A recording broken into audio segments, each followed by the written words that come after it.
So it was a workmanlike Dallas Cowboy 20-15 win over the New York Giants last night. This is the Fantasy Sports Boss with a Thursday night wrap-up. Guys, hit that subscribe button. Of course, Sunday's almost here. And if you're new to the channel, there's going to be dozens of instant injury update videos throughout the course of Sunday, plus other commentary on developments, game performances, and whatnot. So make sure you are part of all of the fun this Sunday.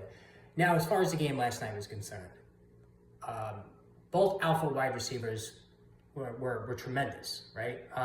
And this game also further validated my thought that Malik Nabers already is a top 5 receiver in football. All right, if you have a draft tomorrow, especially in PPR, he is a first-round pick.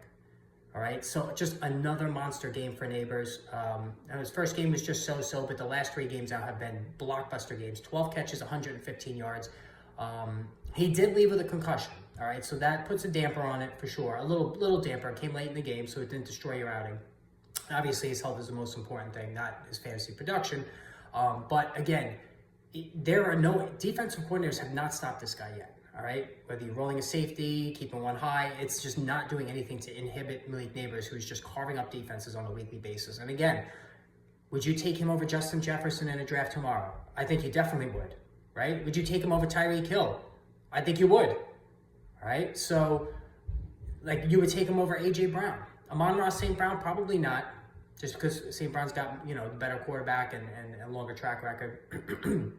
But, and certainly CeeDee Lamb you would take over him. But Malik Nabers, I don't think there's more than 3 or 4 guys you would take over him in a draft. Now, as far as the concussion is concerned, usually when these things happen, it's more like 70-30, they don't play the following week, such as the situation with Trey McBride with Arizona. I don't think he's going to play.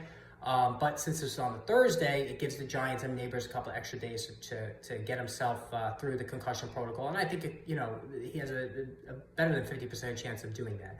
Now, the other receiver, alpha receiver in this game was CeeDee Lamb, who got his year on track. 7 catches for 98 yards and a touchdown. It was a 55-yard catch and run that he scored in the first half. And at least for one game, got his season back on track. And Jake Ferguson, 7 catches for 49 yards in a year where no tight ends are doing anything.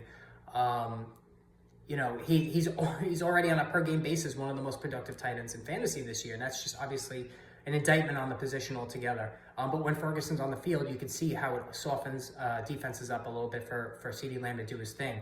Dak Prescott, workmanlike, 22 of 27, 2 touchdowns for 221 yards. He doesn't run at all anymore. So when this happens, when a player loses his speed, or if he's just simply a stationary quarterback, you need 2 touchdowns in a game to have a passable fantasy game, and that's what Prescott gave you. So no issues there. Daniel Jones played well for the 3rd game in a row, 29 of 40, 281. He didn't throw a touchdown, threw a late pick. That was just 17 seconds left to try to come up with something.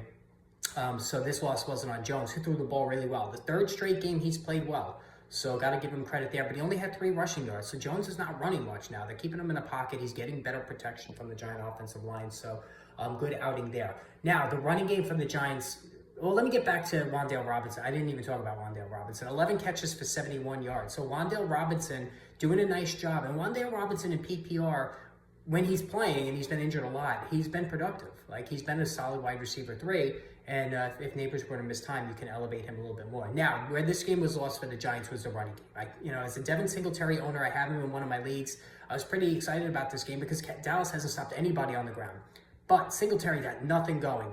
14 of 24 on the ground. He had 1 catch for 14 yards. And just, awful game. And, when you have one of your running backs put up such an ugly outing to begin the week, it sets you back right away. So I had a 50% chance to win in one of my leagues. That's dropped now to 45%. That sucks.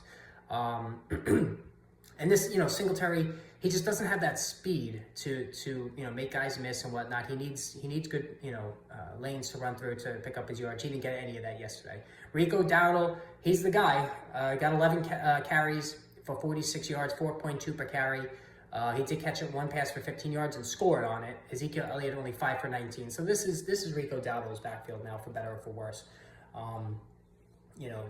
Nothing happening beyond that. But anyway, guys, so hit that subscribe button. More videos coming later. We have a lot of injuries to discuss. It looks like the Eagles are going to be without both A.J. Brown and Devontae Smith as this year of wide receiver injuries continues. I'm going to post a Friday injury video, update video, and discussion about that later. So stay tuned for that and hit that subscribe button.